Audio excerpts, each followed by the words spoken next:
What's up, everybody? Welcome back to another episode of the Flailing Forward podcast, the podcast where we're talking to entrepreneurs who are out there doing the thing, taking the action, sometimes flailing, but always moving forward. I am your host, Dustin Seiler, and I'm joined today by my guest, Stephen Lower. Stephen is a numbers guy. He's a capital guy. He is the underwriter and the risk assessment guy, and he is the one that you want on your side if you are analyzing a deal. He has a full-time lending company in Canada, and he is also buying deals, large commercial type deals in the United States. Stephen, thank you so much for being with me here today.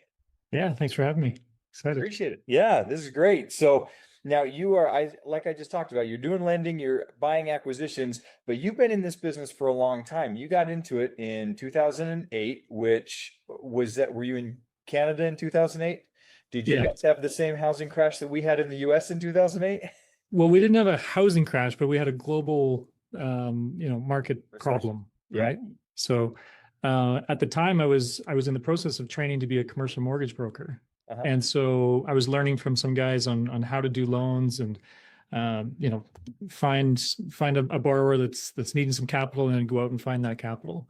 Mhm. And in 2008, the financial crisis just hit, and they basically said pretty quickly, they're like, nobody's borrowing, nobody's lending. We can't really afford to keep you around. So they were nice enough to introduce me to a gentleman who was an apartment building flipper and had been doing that for a number of years. And so I joined him, and at the time there was basically four of us. It was him, his assistant, we had one IT guy, and then myself. Mhm. And we grew that team. We got up to about 10, 12 people.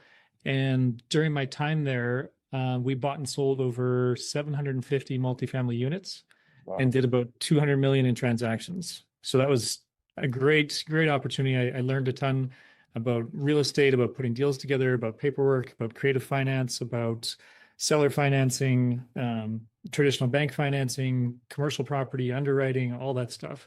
Yeah. The couple areas I didn't touch was I didn't get involved in, like, on the phones on the acquisitions, negotiating out the deals, Mhm. and I didn't do property management.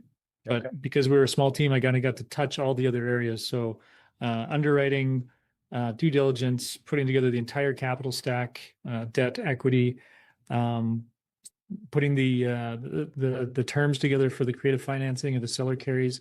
And oftentimes when we would sell the property, we would also carry financing as well. So I'd put together the deals and the terms for that.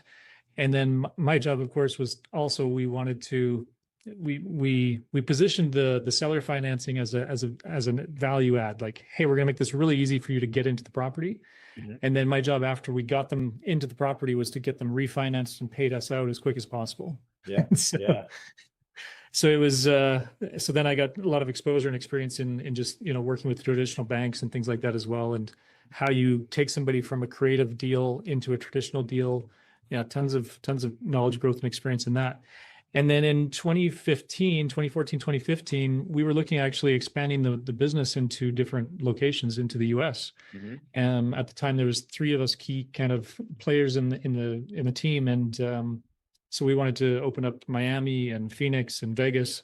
Yep. And the one partner, he's like, "No, I think now's a really good time to shrink." And I was like, "All right, maybe now's a really good time for me to move on and do my own thing." So Gotcha. that was when I took the big jump. I had never really, fully worked for myself 100%. And so, I took the leap and started Lions Den Capital in 2015 and been doing that ever since. Amazing. So you were doing these multifamily rehab flip projects. You were doing them in Canada. That's right. Okay. And my understanding is, for those of us in the US, my understanding is acquisitions in Canada is a little bit different. There's not like the 30-year mortgage like we have down here. Is that correct? Yeah, that's right. So you probably had to get a little bit more creative from the start with some of these projects. Yeah, whenever you're doing creative finance in Canada, generally just have to have smaller timeframes. So when Pace talks about doing I'm going to do a takeover a sub 2 loan, and it's got 28 years of a 30-year loan left on it. Yeah. It's like, oh, that's things dreams are made of here. Yeah. In Canada, the loan term is generally 5, sometimes 10 years, but I'd say 90% of the loans are 5 years. Mhm. And so if you take something over, you've got to be in a position to work with the existing lender to renew it, and all these different things that come up that you guys just don't have to deal with. So Yeah. little different. On the commercial side, it's a little more similar because generally, commercial loans are usually about 5 years, and they're, so and then that's very similar to how we run it in Canada. So on that side, it's quite similar. Okay. Gotcha. And so you obviously have to be very good at your numbers if you're going to have a short term on any of these that you're taking over, or whatever. You got to underwrite pretty well to know that you can get out of it in that time. I would imagine you got pretty good at underwriting. Did you have any of these deals that kind of went sideways that you had to figure stuff out on, or did they all go pretty much according to plan? Yeah, because we had a really interesting model. Basically, I'd say that 80% of the deals that we bought were direct to seller. Mhm. So we were making phone calls, calling owners directly, and it was small apartment buildings. 4 to 40 units was our target. Yeah. So we had a pretty defined buy box. And when we're making the calls, the goal, of course, is to say, hey, Mr. Seller, when you eventually decide to sell, whether that's today or in 6 months or in 4 years or whatever, Mhm. hopefully we'll be your first call. We can make the sale process for you really easy. No commissions. You don't have to show it. You don't have to upset your tenants, et cetera, et cetera. Yeah. We'll just come in and make it really easy for you. So the goal is to buy for 5 to 10% below market and then sell for 5 to 10% above what we had paid. Mm-hmm. And so we could build ourselves in as long as we had about a 15% gross margin, that's where we knew that we could make money. Okay. So the numbers were pretty simple. And as long as you, again, didn't overpay for the property, Mhm. one of the best lessons that I learned from my team member and my mentor there, that, he said, it's really easy to overpay for real estate, Yeah. right? Like you can go out and you can buy millions of dollars of real estate tomorrow and just overpay for everything. That's really easy. All the money is in the buy, right? And so if you bought it poorly, then yeah, you could get stuck with it. So our model was such that, and because we're buying cash flowing assets, again, we would buy it with the worst case scenario is we end up having to hold this thing. Mhm. And so if we have to hold it, well, guess what? It actually cash flows, or at least it breaks even. And so that was the goal, is whatever we were buying, even if we had to use some private short-term capital or some sort of bridge debt or things like that, as long as we were buying it and we were comfortable carrying it at a close to break even position, Mhm. then we were generally okay to say, okay, we're highly confident we're going to at least get our money back and probably make a profit. So it was a really smart business model. The funny thing is I think that he had learned about apartment investing, went out, and I think in his second or third transaction bought a really big building. I think he bought like an 80 unit, 120 unit building or something. Yeah. And then the market shifted on him and he wasn't able to sell. And so I think he was stuck in that thing for about 10 or 12 years before he finally was like, finally I can sell and just get my money back. Yeah. And so during that time, he just learned to hate owning real estate. So Wow. he hated managing and owning real estate because of all the headaches and the hassles that come with it. Yeah. And so that was his goal, was as soon as we bought something, was to get rid of it as quickly as possible. You can get rid of it to me. I love owning real estate. No, I think that's So yeah, that was the model. Learned a ton in this model though. You guys had it dialed in. You knew where your numbers needed to be. You weren't, a lot of times, especially new people, I see they're looking for this big home run on their first deal. They want to sell for 80% above, or they want to get these huge margins. And you guys just knew exactly where you needed to be, 10, 15% below market, sell for 10 or 15 above. And you knew exactly what assets were going to work for that. And it's those base hits, right, that just consistently pay off. Yeah. And there was a few, I'm sure that there was a few where we maybe lost 10, I think the worst, maybe 50 grand. Mhm. But and then there was a few that, we made 10 to 20 grand. Yeah. But then there's a couple home runs where we made 200 to 400,000. Right? Sure. Yeah. And so, again, I think the home runs greatly outweighed the stinkers that just didn't do much for us. Right. Absolutely. Yeah. So, Yeah. and then, after I left, there was a couple properties that we were holding at the time, and then we saw a downturn in the economy around 2017, especially up here. I don't know if you guys saw the same one, and so I think they ended up holding a few properties. This was after I'd left, and so they ended up holding a few through the down cycle, And so that was the nice thing about the market as well. It's kind of like, hey, you know what? Worst case, if we can't sell it and make a profit and we can't sell it and get our money back, we're just going to hold it. Yeah. Right. Nobody's losing money. Right. Right. We'll just hold it. We'll cash flow it. We'll break even. And then when we sell it, we get everybody's capital back and away we go. So Yeah, you always underwrite it as something. If you worst case scenario, you have to hold it. Is it going to be okay? And that's exactly what you guys did. So did you start in multifamily? Had you done any single family before this? yeah, so I bought my first rental when I was 19.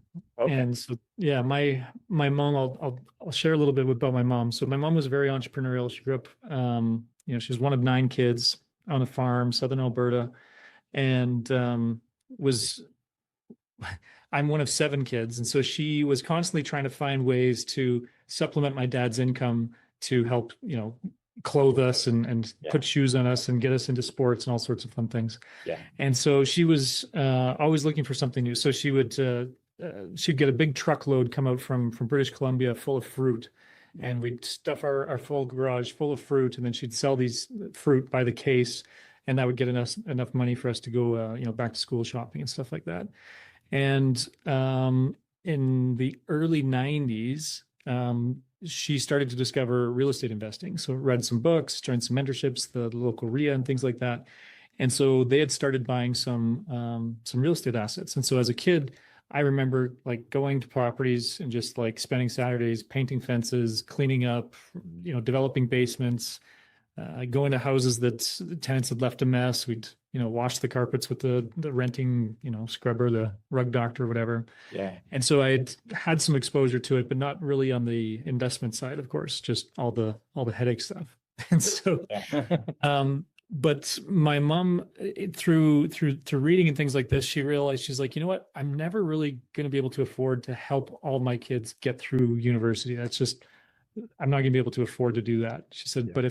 but if I can help each one of them buy a property, maybe they can then, use that property to help fund their way through college or sell it and pay off their student debt or whatever the case may be, live in it, et cetera, et cetera. So that was her goal is, I'm going to help each of my kids try to buy a property. And so I'm 5th. So the oldest, she started the oldest and worked her way down. Yeah. And so by the time I was 19, I had saved up a few bucks, and she found this deal that back then in Alberta, they actually allowed kind of a sub-2. They would allow you to assume a mortgage, but without qualifying.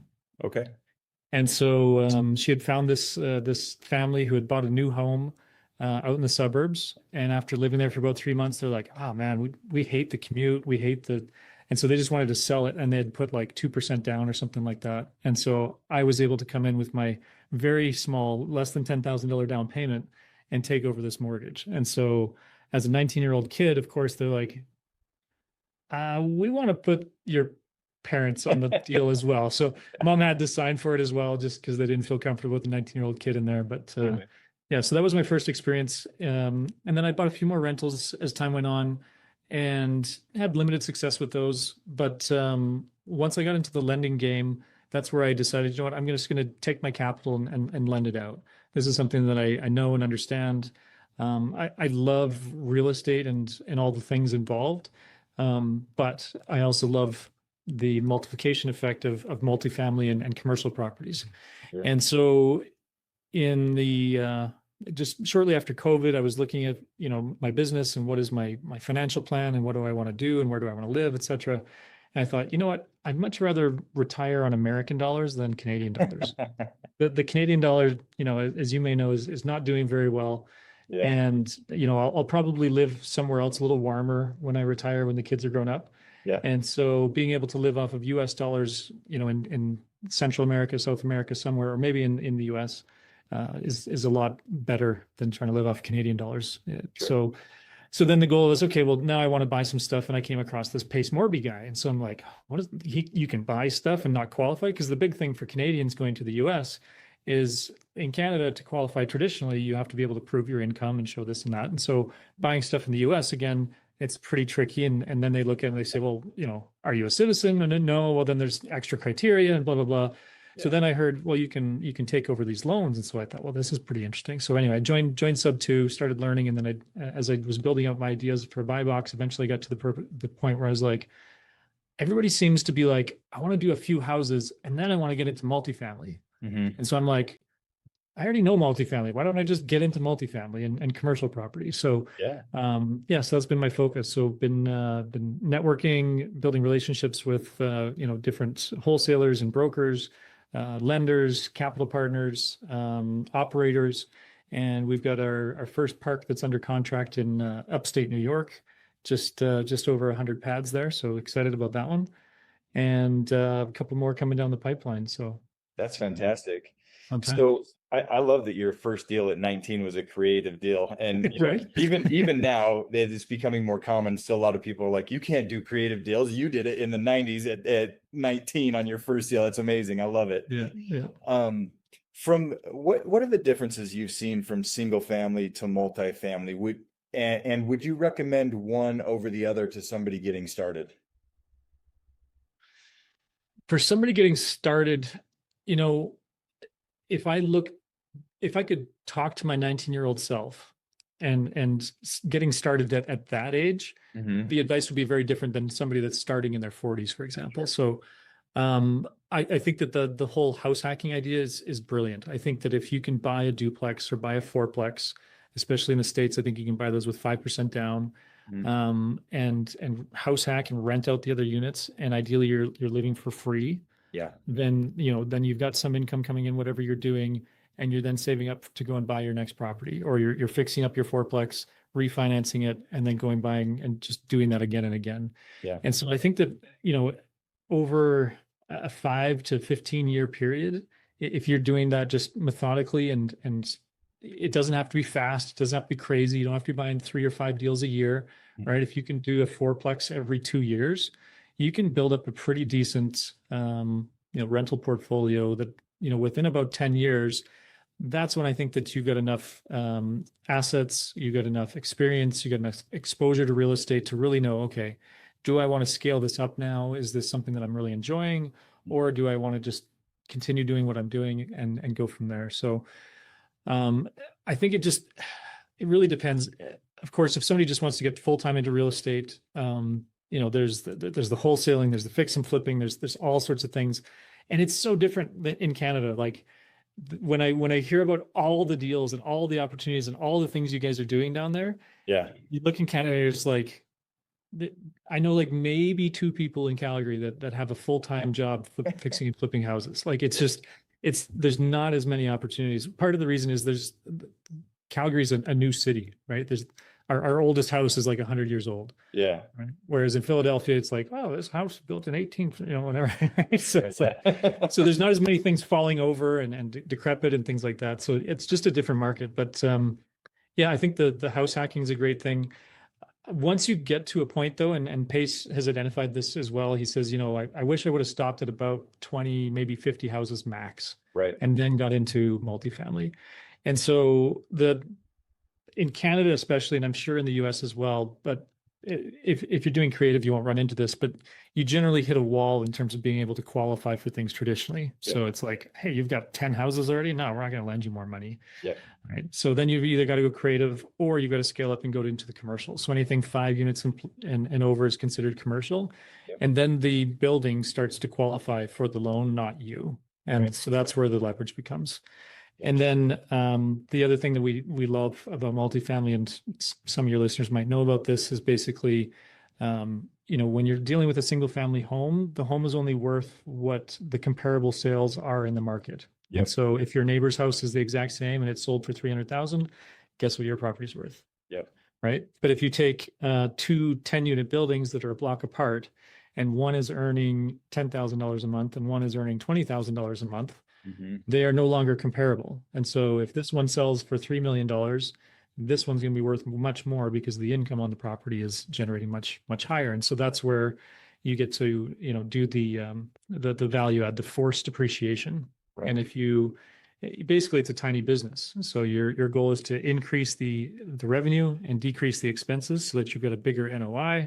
And once your NOI, your net operating income, is increasing, then you get a multiple on that, and that's how you justify your valuation. So yeah, it's a great way. And then again, you can choose to sell it and kind of roll that into the next one, or you can do the BRRRR and you can BRRRR apartment buildings, right? So if you're doing single family BRRRRs, you can BRRRR small apartment buildings, you can BRRRR big apartment buildings, right? So you buy it, you renovate it, optimize it is what we call it in multifamily. So you're optimizing the rents, you're optimizing the building, again, reducing expenses, optimizing revenues, and then refinance and then do repeat. And Yeah. so, especially if you can take all that capital out, anything you put into the building and then go drop that into your next one, you're golden. In fact, I might say BRRRRs are probably even better in multifamily than they are in single family, because you have more units that can bring in more income and cover more, especially with a vacancy. BRRRRs can be kind of tough on a single family, especially with the inflated prices, at least that we've seen down here in the States. Our prices are so high and our rates on our mortgages are so high. A lot of times it's tough to make it make sense. But a BRRRR on a multifamily, you have 50 units. That's a lot better opportunity to add value than with one unit. So Yeah, absolutely. yeah, that's great. So now you have an RV park in New York under contract. That's awesome. How did that come about? How did you guys find it? How did you negotiate it? Yeah, good question. So, I've been networking and trying to find any property that I buy in the US, I'm going to be an out-of-state landlord. And so Yeah. part of my goal in being part of a community and networking has been to find a partner that's an operator that knows and understands how to run a building. Because as I mentioned, I never really got involved in the property management side, right? Yep. Asset management, yes. Property management, no. And so I was looking for somebody that I could team up with and say, hey, if I've got this background and this skill set, looking for somebody who ideally has some, the yin to my yang, right? Mhm. And so I was lucky enough to find somebody. So Erin is one of my partners, and she's a mobile home park operator. So Mhm. she has 3 parks of her own, but then she's also the chief operations officer for a huge mobile home park company. Okay. So she knows mobile home parks inside and out, how Yeah. to run them, operate them. And I can't remember exactly the stats, but when she started with this company, they had something like 2,000 pads. Now they're up to like 20,000 pads. So she's helped them scale. Oh, Yeah. So yeah. she knows the business. So I'm like, oh, amazing. I don't know much about mobile home parks. I know multifamily, and mobile home parks is very similar. It's just a lot less bricks. You just Yeah. got to deal with more grass, right? Yeah. And so it's a little different, but pretty similar. So the numbers are all kind of the same. You've got your income, you've got your expenses, just a few things, different metrics and how you underwrite it. But other than that, pretty similar. And then of course we started looking at RV parks because why not? Yeah. Why not?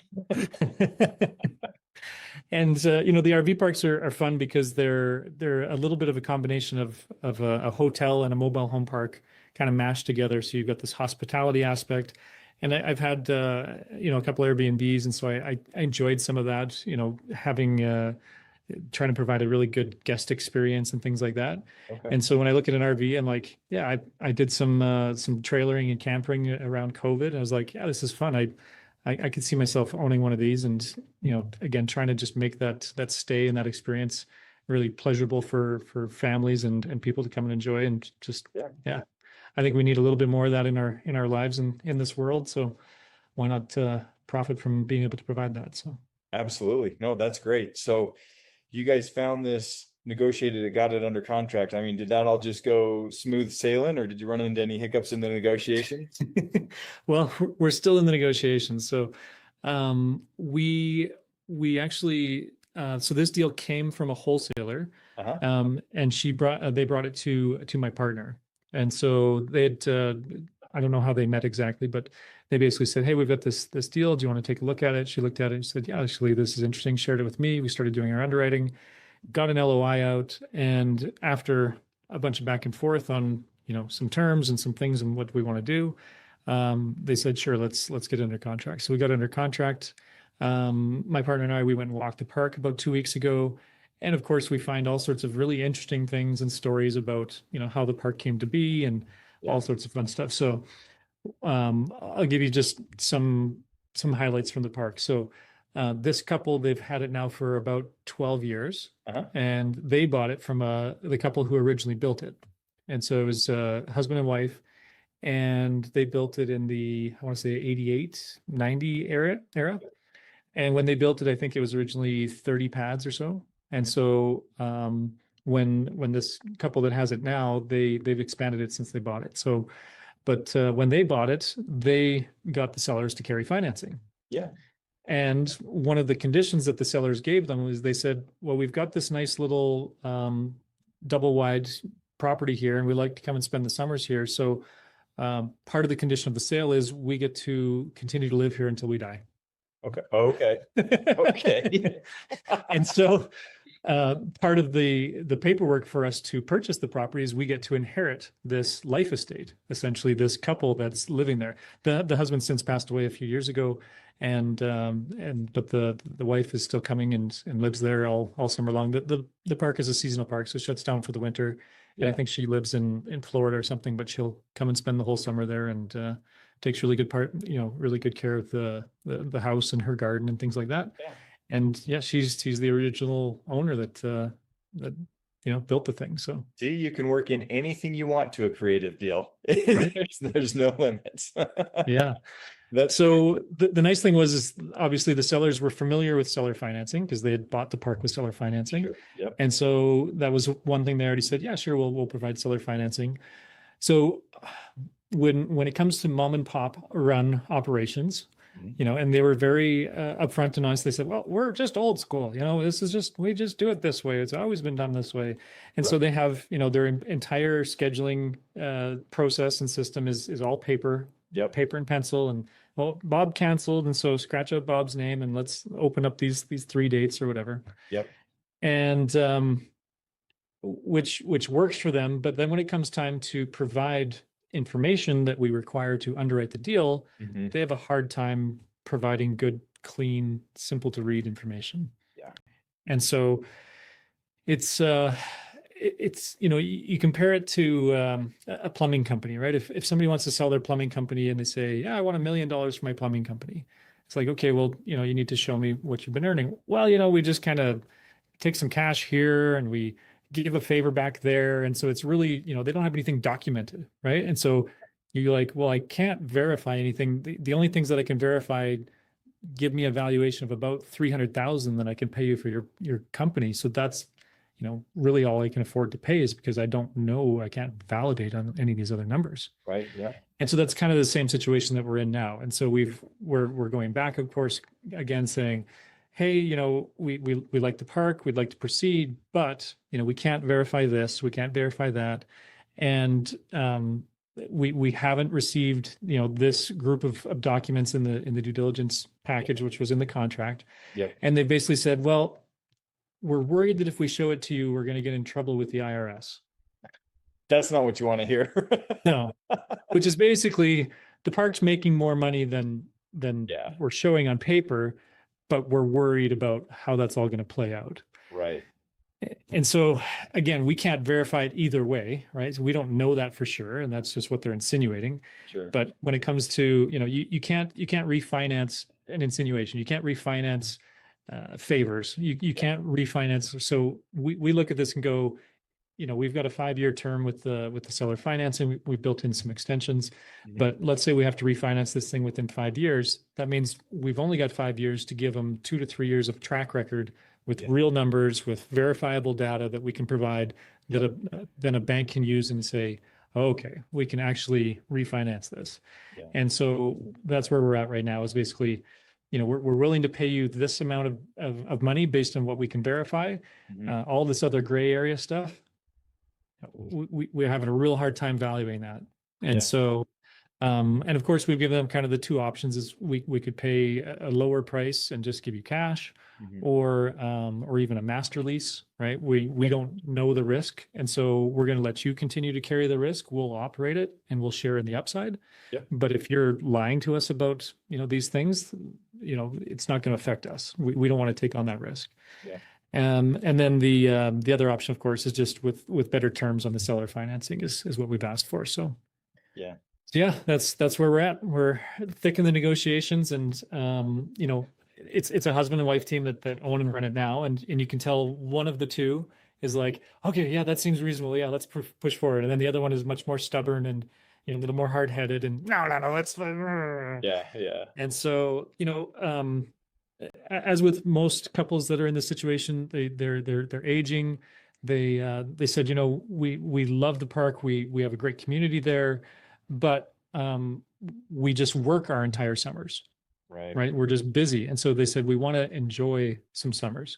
Yep. And the husband that we're buying from, he had a stroke. Yeah, there was a stroke about 4 years ago, 3 or 4 years ago. Okay. And so he's, slowing down and had a few complications from that. And so of course health is coming into play. And so we're working with them the best we can to say, hey, we want to take over for you guys. We want you to enjoy your summers. And they want to stay at the park. Like they love the park. They've actually built in 2 free sites for them and their daughter for the next 5 years at the park into the negotiations. And so anyway, that's where we're at. So we're in the process. We've got at least one of them on our side. We just got to work on the other one. So Get the other one there. Yeah. That's those mom and pop parks. My team has a similar situation with a mom and pop deal that we're working on that, everything, the booking system, everything is on paper. It's hard to verify stuff. You hear certain numbers and you're like, but we need to see something that verifies that. And right. It's tough. Funny enough, I'm assuming you did the underwriting on this park. Yeah, of course. Yeah, the underwriter on my team is also a Canadian. I don't know why you guys are so good at numbers and underwriting, but but it's like so happy to have her. So Yeah, that's I'm great. glad your team feels the same, or I'm sure your team feels the same way. Is that Riley that's on your team? It is Riley, yeah. Oh, awesome. Yeah, she's great. She's fantastic. Yeah. Such a huge addition. So yeah, but those mom and pop things, they can be tricky. At the same time, it can help get, good terms, especially if they're open and willing to carry some or share, and do a profit share. If they believe in the vision and you guys believe in the vision, a lot of times there's ways to negotiate that and get to a win-win for everybody. It just takes a little while to get everybody on the same side. Yeah, you bet. Yeah. And then in addition to that, you're still doing your lending company full-time in Canada, right? That's right. Okay. And what kind of stuff are you lending? It's just lending in Canada though, correct? That's just in Canada, you bet. Okay. Yeah. Yeah. And what kind of deals are you lending on? What are you doing? Yeah. So in Canada, we have something a little unique that I guess I didn't realize until I learned more about the lending in the US, but we actually lend a lot to homeowners. Okay. And so in the US, I know that most of the private lenders don't lend to homeowners. It's like, no, we can't, and we don't do that. We only lend to investors on investment property. So I'd say maybe, 60% of our loans are probably to homeowners. Okay. So we lend on a lot of different stuff. So we lend on residential property, commercial property, raw land, some future development land. We don't get too involved in construction. Yeah, we help people with all sorts of things, consolidating debts, pulling equity out to do another investment, bridging for times, they want to buy another house before they sell their other house. Yeah, all sorts of different situations. Sometimes it's something as simple as they're a little behind on their income taxes. Mm-hmm. And when you're behind on your income tax, no bank will refinance you. Yeah. And so we'll, give them a short-term second mortgage, pay that off. And then within 2 or 3 months, they'll just go and refinance with the bank because now they show that they paid their bills. So Right. Gotcha. just simple solutions. We basically tell people we provide short-term financing solutions to get people from point A to point B, whatever that looks like. Yeah. And so generally our terms are 12 months and, we usually get paid out somewhere between 3 and 12 months of those deals. Okay. That's great. I love that you're able to help homeowners directly because, like you mentioned, there's some legal issues with that in the States. Mhm. But that's great that you're able, especially people that get behind on taxes and stuff, give them that little bridge to get to where they need to be to stabilize. So that's fantastic. So what are you looking for in your business right now? So one of the things that when I started following Pace and, just got a real, there's a few things that Pace said that just really lit me up. And I was like, oh man, that guy's right. Mm-hmm. So I can't remember exactly the phrase that he used, but it was something like, if you're not growing, you're already failing. It's something to that extent, or if you're not, going and trying to do the next thing, you're already failing by just sitting there doing nothing. Yeah. And I got to the point where at that point in my business, I felt like I'd just been coasting maybe and not, I was getting very comfortable. I wasn't growing. I wasn't trying to grow the business. Gotcha. And I wasn't really growing personally.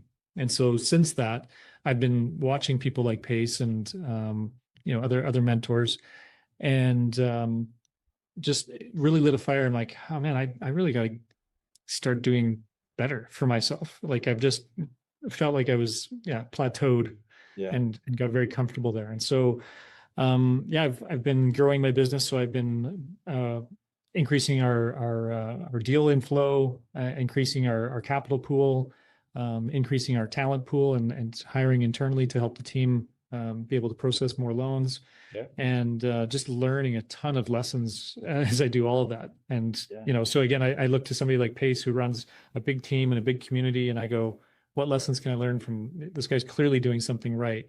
And so again, it's just a great opportunity to be able to learn from mentors like that and other people in Owners Club and the community to just see what, and then also hear that, oh, this person's also struggling with the same thing that I'm struggling with. And it's like, okay, good, I'm not the only one. Yeah. So it's good to hear, and see what they're doing to solve those things. A couple great points and lessons out of that right there. As you're struggling, be open to seeing those who are a little bit ahead of you and learning how they got there, and learning, the lessons that they went through in order to get to where you want to be. But also get in the rooms and talk with people, because somebody else is dealing with the same thing you're dealing with, and is going to have an answer of what they've tried that will either let avoid this because it didn't work, or it worked and fixed my problem. I mean, you got to open your mouth and let people know what you're dealing with, and communicate, because somebody will have been where you are and is going to have an answer for you. I just love that lesson. Yeah, that's great.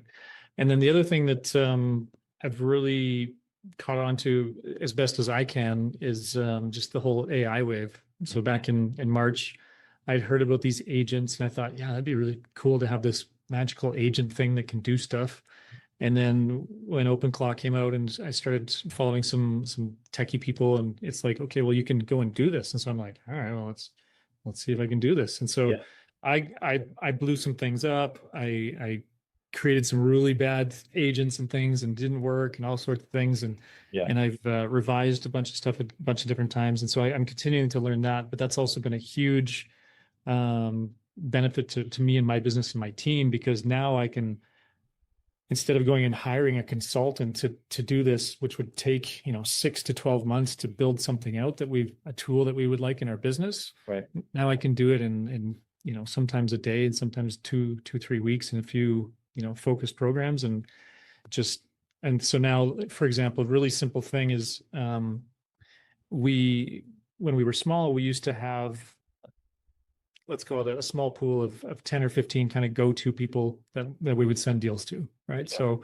we'd do the underwriting. We'd say, oh, I think this is a great deal for Bob. We'd send it to Bob, right? And then get another deal in. Oh, I think this is a really good one for Frank. Send it to Frank. Frank doesn't want it. Okay, well, maybe this will work for Joan.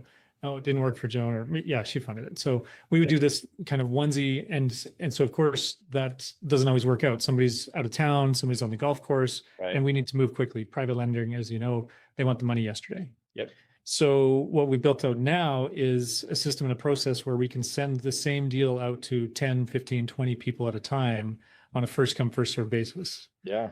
And then, as we did that, then we started getting feedback, and people are like, I looked at the deal, I reviewed the deal, I emailed you back and said, I want to take it. And then you emailed me back and said somebody else already took it. Yeah. Well, I would have liked to have known that they've taken it, so I didn't waste my time looking at the deal. Right. So then I'm like, okay, well, how do I build it out? So now working with AI, and I wouldn't have figured this out on my own. Sure. I was like working through the problem, talking, brainstorming, researching. It's like, oh, what you need to do is you need to send out a link. Instead of sending out a PDF in the email, send out a link. And so then we can kill the link. Yeah. And so that's what we've done. So now we've built this out. And so I just tested it with my my assistant today. And so now we're going to roll it out to the team. So now everybody will get a link. The link will open up the term sheet. And then if somebody's taken it, they click on the link and says, oh, sorry, this deal's actually already been taken. Hey, so you brainstormed this with your AI agent? Yeah. That's so smart. I love it. Because I do it a lot, because I'm like, I don't know how to solve this problem. Yeah. And sometimes AI will come back with something really easy. And I'm like, you know what? I'm not the smartest guy in the room. Go out and do some research. I'm sure somebody solved this problem before in this industry or another industry where there's something similar. Yeah. And then it'll come back. So it'll send out some agents, it'll do its research, right? And then it'll come back and say, okay, I found some really good examples. Here's a few ideas. Here's my recommendation based on what you want to do. Yeah. And I'd say about 80% of the time, I usually go with the recommendation of what AIs give me back, because we've done enough of that brainstorming. Mhm. And the other thing that I love too is I use Claude desktop mostly. Yep. Is that I've given it so much context to my business. And so we'll be talking about underwriting and term sheets, and it'll know, well, what about this? What about this? Maybe you can put something, because we've got another project here, we're working on your SEO optimization on your website.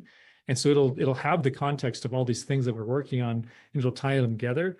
Where again, I wouldn't be able to do any of that stuff. And I don't think a good consultant, had I had to hire somebody 2 years ago, if they were doing this, they wouldn't be able to remember that context. And so it's just really amplified what we're able to do. And it's been, just a ton of fun.